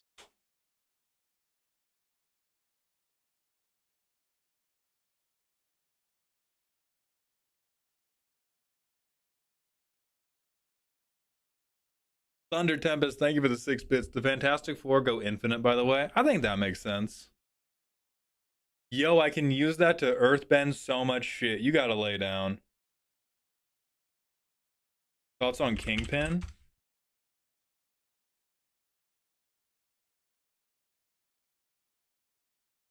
What's he do? He's Orzhov. He has Extort. When you attack, you can pay 2 life. If you do, creatures with big butts deal butt damage. I did not think Kingpin was gonna be a Sir Mix-a-Lot reference, but hell yeah. Hell yeah, close enough. Welcome back, Eddie Murphy as Donkey. Fuck, dude. Why is this? Why is he a butt striker? Yeah, Kingpin throws it back on you.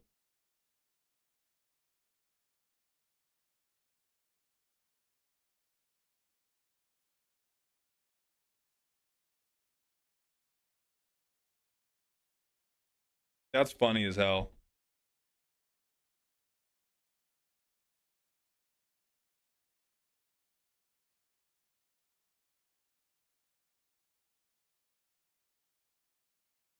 Okay, we have like removal. Electra just kills something on ETB. We have MODOK. You can pay 3 life to make him connive on your turn. I do like that MODOK can let you just concede the game. I have seen the Thanos card, Will, yeah.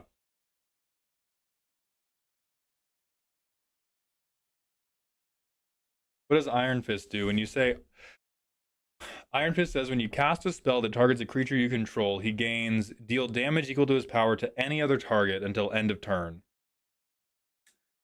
That seems outrageously normal.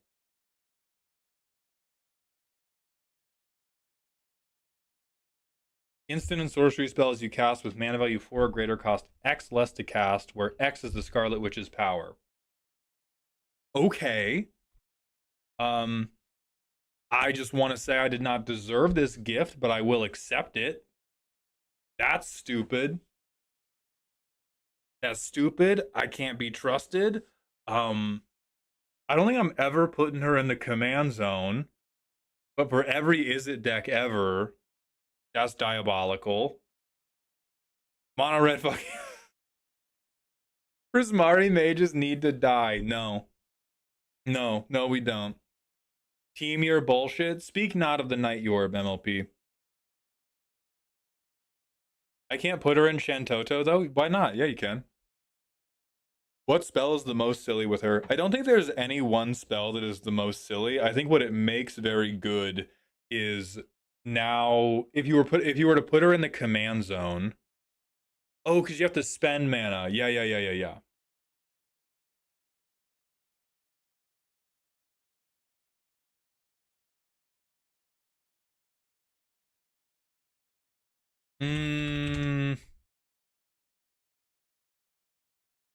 Yes, she is perfect for Rutha. She does not work for decks that care about how much mana you spent. She's good for decks that care about what the mana value is.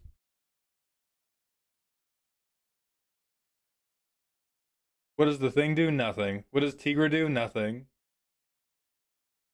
Oh, Flash Trample and a Johnny's Pride Mate. Holy fuck. Alright, my bad. My bad, Pace Pop Pete. Get up in here with Hitmonkey. What does Hellcat do? When she dies, bring her back with a counter. Beautiful.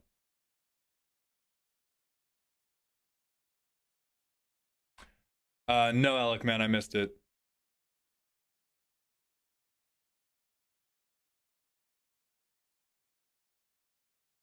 Ooh, Ant-Man. Okay. When you attack, you may pay 1. When you do, put a counter on a creature. When you put a counter on a creature, make a 1/1 green insect. Are you kidding me, dude?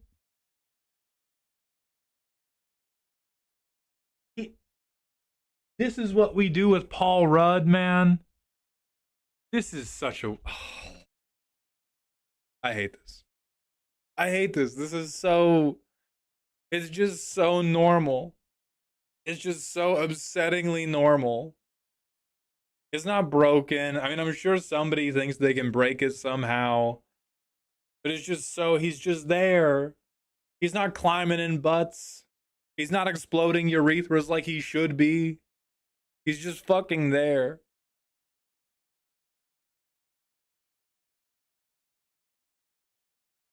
Yeah, they could have made him play around with base power and toughness of other stuff. They could have made him deal with multiples, but instead he's just a like, hey, what if you put a +1/+1 counter on your board every turn and made a token every turn?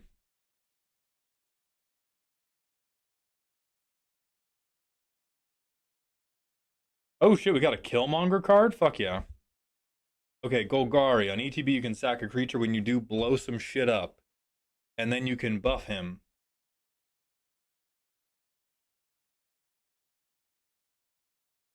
That is incredibly underwhelming. That is one of the cards ever printed. That is a magic card with a text box. Hang attacks, he connives. It's buffed based on artifacts.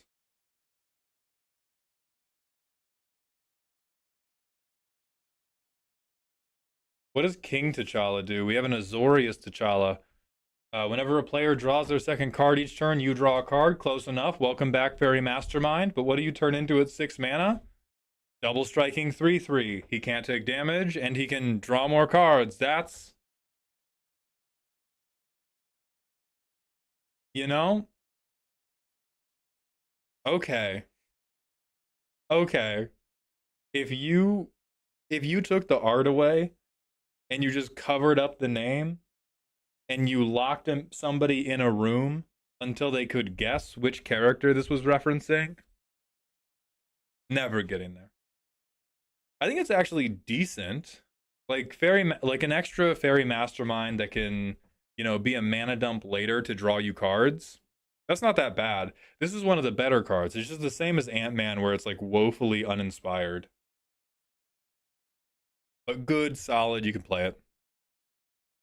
The transform has flash because you can cast either side.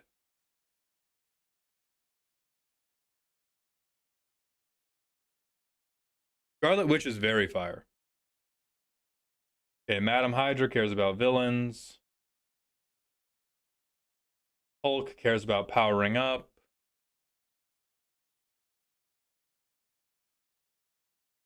Ooh. Orzhov First Strike Menace on attacking alone is pretty good.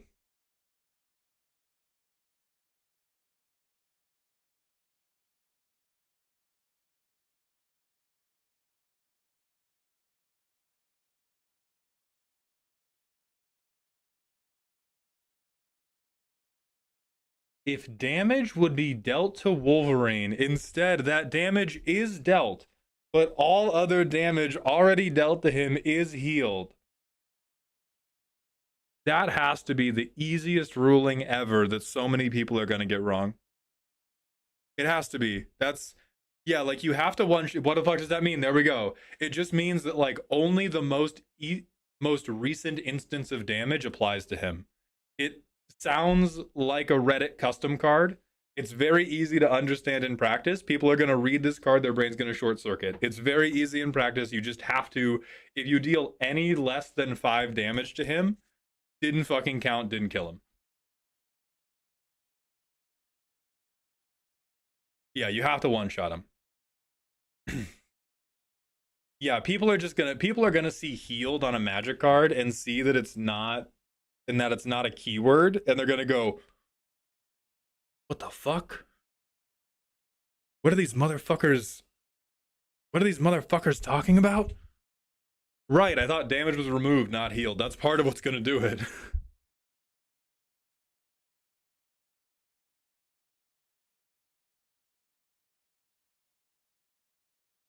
Oh shit, hold on. New dog shit card alert that I am now gonna recommend to every deck that wants to ramp. Hot new dog shit alert. Welcome back, Eternity Elevator.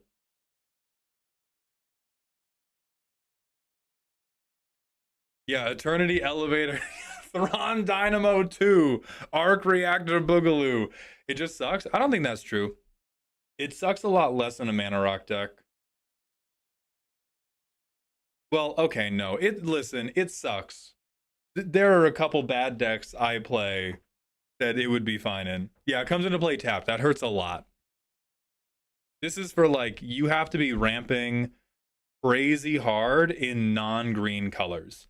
So if you're doing those Izzet big mana spell decks, fucking react on some arcs. If you have green, or you're not doing singularly big non-creature spells, sucks crazy.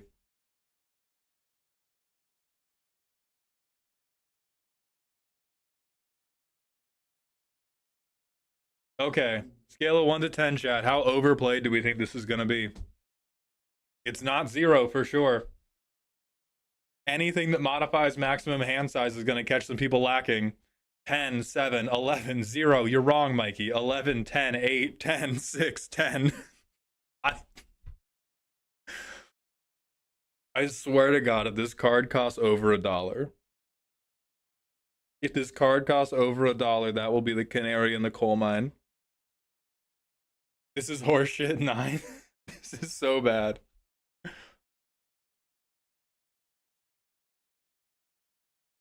This is going in my Jula Doc deck. Oh, fuck.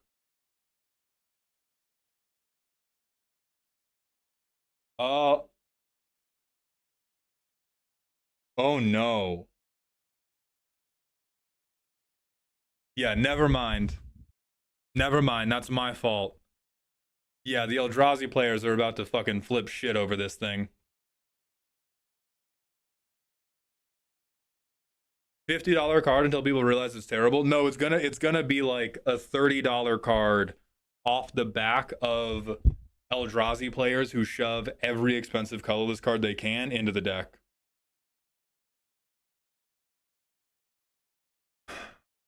Silly me, I didn't think about the Eldrazi.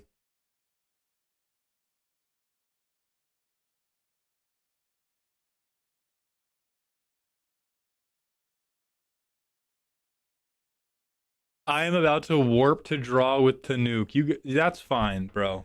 Nobody's worried about you. You keep playing your dog shit mono red commander, all right? The one Iron Man can also cheat it in, but I would say that's very like if you cast a 6 mana Iron Man or you flip the Iron Man to cheat this in, that's crazy bracket 2 behavior. Like it's totally fine. The only place I think this is proper good is in Eldrazi decks that already do a pretty good job of shitting mana, but do tend to gas out of cards.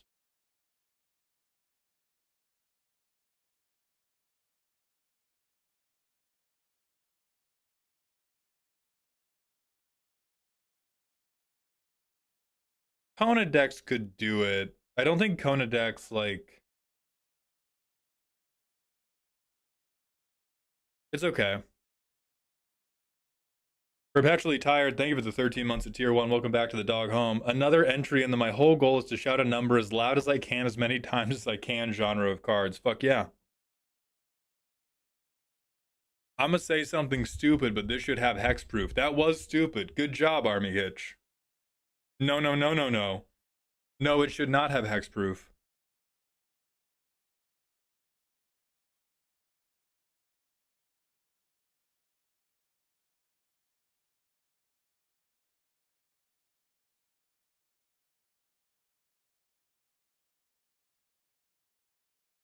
I don't think this is true, but this is gonna be here just to rage bait. Mango, if you're the one when you added this, use this part. I 100% stand by this opinion. You can find me in a convention, talk to me about it. I will give you the 30-minute breakdown of why this is the most powerful legacy bomb ever printed. It is outrageously good. Nobody's going to believe me. It's going to top every tournament. I swear to God, when we're in Paris in 2027 for the Grand Prix finals, this is going to be in every deck you see. Okay, great.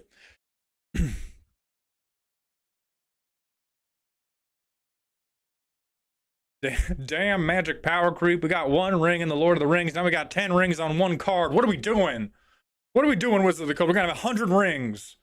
2028. We're going back. We're going back to Cincinnati for the next Avengers movie. We're gonna have 200 rings. Piece of shit.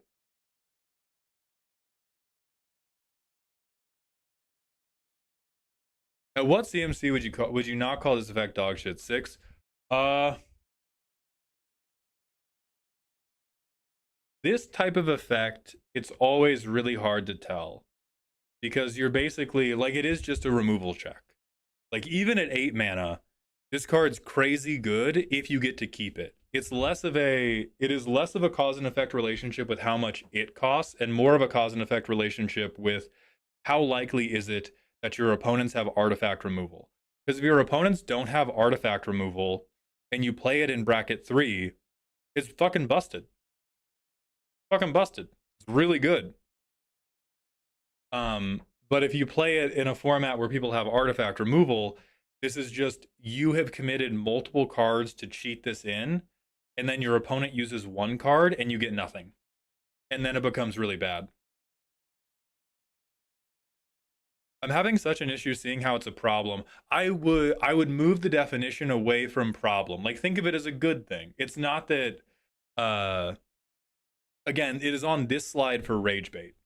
Like let me let's move it to let's move it here, because in reality, it is a fun card that is going to do big explosive things in casual.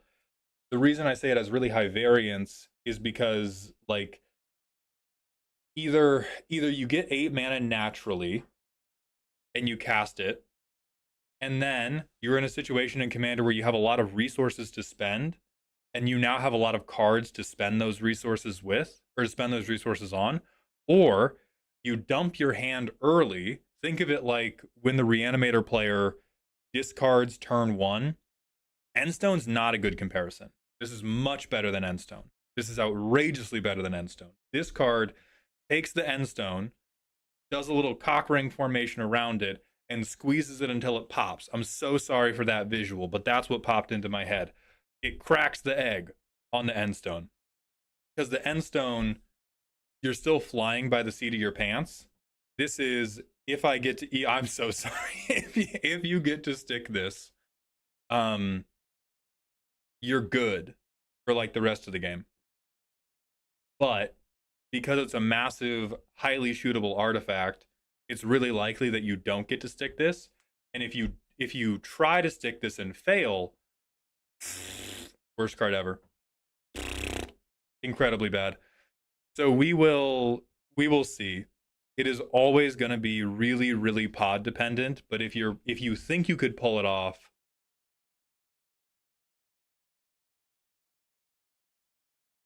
like like, you know what? I will probably put this in VD Stompy.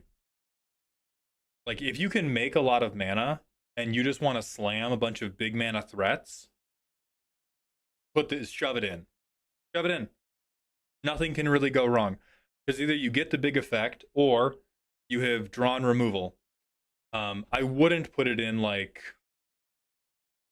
a deck where your 8 mana play needs to win you the game. You put it in a deck where you already make more mana than you know what to do with, and you need big, silly cards that could convert into a game win in future turns.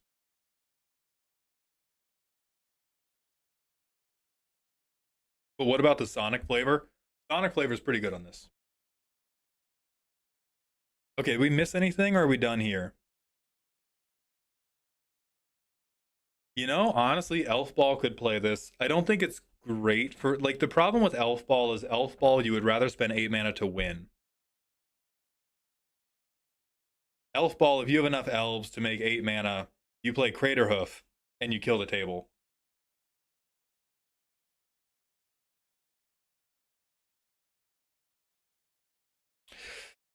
I feel like every legendary creature they have shown so far, not including the flip cards, all die to removal. Okay. Well, let's talk about what dies to removal means, because dies to removal is a spectrum. It's not a statement you can make about, oh, this card dies to removal. It's about how prevalent is the removal that stops this card from doing its thing. So if we look at like the really fun guys, Loki, everything kills him, dies to removal. Photon, Hexproof and 4/4, doesn't die to removal. Agent of Chaos, 5/5. I'm gonna be real, doesn't die to removal. Doesn't. You want to know why? Because you're going to need a kill spell at the time when the table has 6 mana. At this point, in most bracket 3 games, other threats have already popped up.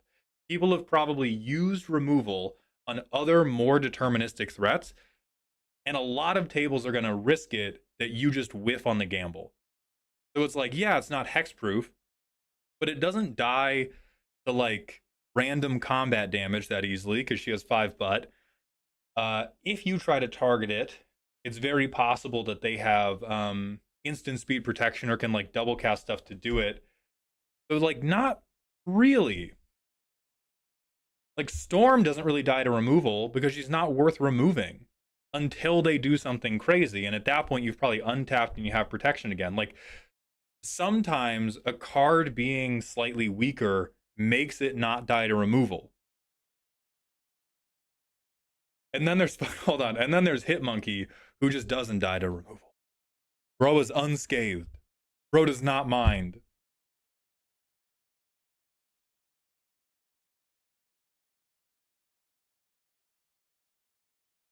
Where's Sleipnir? Oh wait, there was another Ant-Man.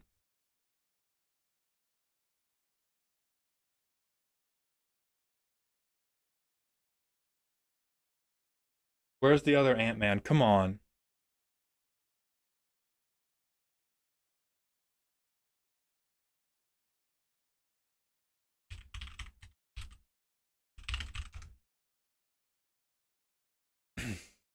That shit is unreadable.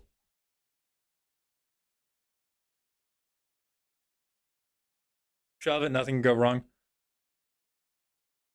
Not on Scryfall, wasn't official. Then we won't dig into that too far. We're gonna see it in like a week.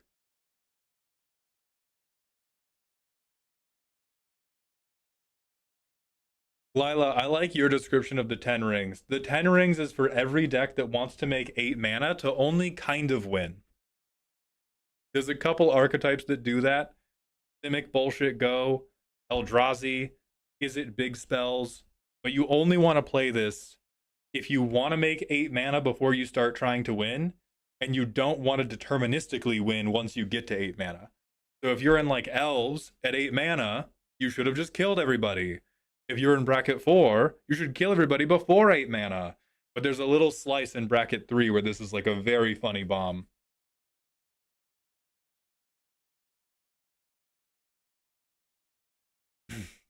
I wish it was 7 for Maelstrom Wanderer. I wish you had better wishes. We all want things. Isn't that every deck below bracket 4?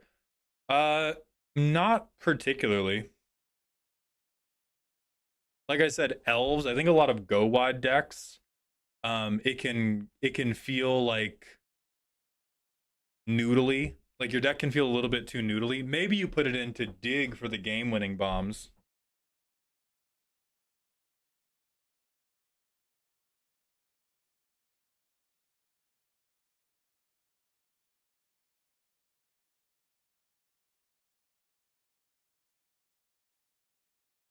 I mean, there are just times you are at 8 and want to kill everybody, but you don't have stuff. Adding this as an extra to get you to the win stuff could probably work sometimes. Yes, but if we were in the business of, like, you would probably be better off effectiveness-wise, and you would be happier if you played lower mana value synergy engines that helped your deck draw more cards along the way. That's what I'm saying. Like, if you could conjure this into your hand at any time you had 8 mana, yeah, the card's amazing. But if you can regularly get to 8 mana, right, that card slot could just be a different 8 mana kill you option. It could be a different early card draw engine that prevents you from getting to the point where you never have 8 cards in hand. It could be a tutor. Yeah.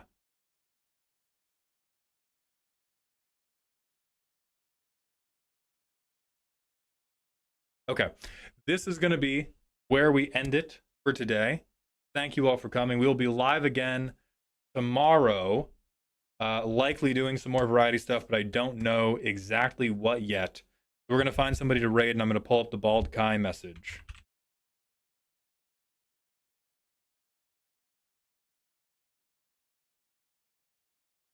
Elk is live. We're going to raid Elk. Let me think. Do we have announcements? Right. I will be at Command Fest Tacoma, which is happening at the beginning of July. There will be more advertisements going up on all my socials, but I will also be hosting an event there. The specifics of that event are as yet unknown, but I'm figuring them out sometime this week.